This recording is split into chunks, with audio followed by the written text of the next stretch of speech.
Yes, welcome back to Jannati Modiste. നമ്മൾ കുറേ ദിവസമായിട്ടില്ലേ working videos ഒക്കെ കാണിച്ചിട്ട് അപ്പം ഒന്ന് ഞാൻ ചേച്ചി എന്താ ചെയ്യുന്നത് നോക്കുകയാണ്. ചേച്ചി ഒരു ബ്ലൗസാണ് സ്റ്റിച്ച് ചെയ്യുന്നത്. പ്രിൻസസ് കട്ടല്ലേ അപ്പം അത്. അപ്പോൾ അതിൻ്റെ വർക്ക് വരുന്നത് സ്ലീവിലും അതുപോലെ നെക്കിലുമാണ് കേട്ടോ.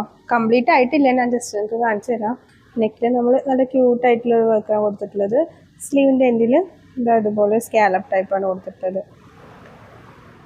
അപ്പോൾ ഇവിടെ കുറച്ച് വർക്ക്സ് ഇതാ കംപ്ലീറ്റ് ആയിട്ടുള്ളതുണ്ട്. ഒരു പാനൽ കട്ടിങ് ടോപ്പിൻ്റെ സ്ലീവിൻ്റെ എൻഡിൽ വർക്കും കാര്യങ്ങളൊക്കെ ആയിട്ട്. അപ്പോൾ അതിൻ്റെ ഫുൾ വീഡിയോ ഞാൻ പിന്നെ കാണിക്കാം കേട്ടോ.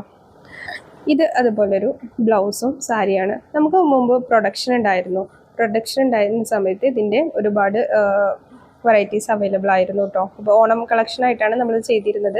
അപ്പോൾ ഇതൊന്നും കൂടി റീസ്റ്റോക്ക് ചെയ്ത് തരുമോ എന്ന് ചോദിച്ചിട്ട് നമ്മളൊരു കസ്റ്റമർ തന്നെ അവർക്ക് മുമ്പ് നമ്മളെടുത്ത് ഇതേപോലൊരു ഇതിൻ്റെ വേറൊരു ടൈപ്പ് സാരി അവർ വാങ്ങിയിട്ടുണ്ടായിരുന്നു. നമ്മൾ ഇൻസ്റ്റഗ്രാം പേജ് ഒന്ന് ചെക്ക് ചെയ്ത് നോക്കിയിട്ടുണ്ടെങ്കിൽ ഇതിൻ്റെ ഒരുപാട് വെറൈറ്റീസ് ആയിട്ടുള്ള ഇത് കോട്ടണിൽ ലൂറക്സ് പ്രിൻ്റ് എന്ന് പറയും, അങ്ങനെ വരുന്ന സാരീസാണ്. ഇത് സ്കാലപ്പ് ചെയ്തിട്ടും നമ്മൾ കൊടുക്കാറുണ്ട്, ഇതുപോലെ ലേസ് വെച്ചിട്ടും കൊടുക്കാറുണ്ട്. അപ്പോൾ ആൾക്ക് ബ്ലൗസ് ഇതുപോലെ സ്റ്റിച്ച് ചെയ്യാണ്ട് ജസ്റ്റ് ഹാൻഡ് വർക്ക് ചെയ്ത് മാത്രം തന്നാൽ മതി എന്ന് പറഞ്ഞിട്ട് നമ്മൾ അങ്ങനെ ചെയ്ത് റെഡിയാക്കി വെച്ചത് കേട്ടോ. ഇനി ഇതിൻ്റെ അയണിങ് ഒക്കെ ബാക്കിയുണ്ട്. അതുപോലെ നെക്സ്റ്റ് ഇത് ഒരു ധാവണിക്കുള്ള സ്കേർട്ടാണ് ചെയ്ത് വെച്ചിട്ടുള്ളത് കേട്ടോ. പിന്നെ ഒരു ക്രോപ്പ് ടോപ്പിൻ്റെ വർക്ക് നടക്കുന്നുണ്ട്. ഇനി ഇതിൽ കുറച്ച് ഹാങ്ങിങ്സ് ഒക്കെ ചെയ്യാനുണ്ട്. ഞാനിത് ഈ ഒരു സ്റ്റാൻഡ് ഇപ്പോൾ മീഷോന്ന് വാങ്ങിയതാണ് കേട്ടോ. എല്ലാവരുടെ അടുത്തും കണ്ടിട്ടുണ്ട്, പക്ഷെ ഞാൻ ആദ്യമായിട്ടാണ് വാങ്ങി നോക്കുന്നത്. അപ്പോൾ നല്ല യൂസ്ഫുൾ ആയിട്ട് തോന്നി. അതുപോലെ ഇങ്ങനെ 2 ബോക്സും നമ്മൾ ഹുക്കും കുളത്തൊക്കെ ഇട്ട് വയ്ക്കാൻ പറ്റിയൊരു ബോക്സൊക്കെ ആയിട്ട്. ഇനി നമുക്ക് ആര്യ വർക്കിൻ്റെ ഭാഗത്തേക്കൊന്ന് പോയി നോക്കാം കേട്ടോ.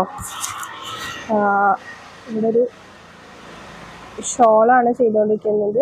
ഷോളിൻ്റെ സൈഡിൽ ഇതുപോലൊരു സിമ്പിളാണെങ്കിലും കുറച്ചും കൂടെ വർക്കൊന്ന് ക്ലിയർ ആക്കി കാണിച്ചു തരാം കേട്ടോ. ഒരു 2 വരിയിൽ നമ്മൾ 6 ആഗിൻ്റെ ലൈൻസാണ് കൊണ്ടുവരുന്നത് കേട്ടോ. ജസ്റ്റ് ഒരു സിമ്പിൾ വർക്കാണ്. അപ്പോൾ ഇന്നത്തെ വിശേഷം ഇത്രയൊക്കെ ഉള്ളൂ. Cookie bye by.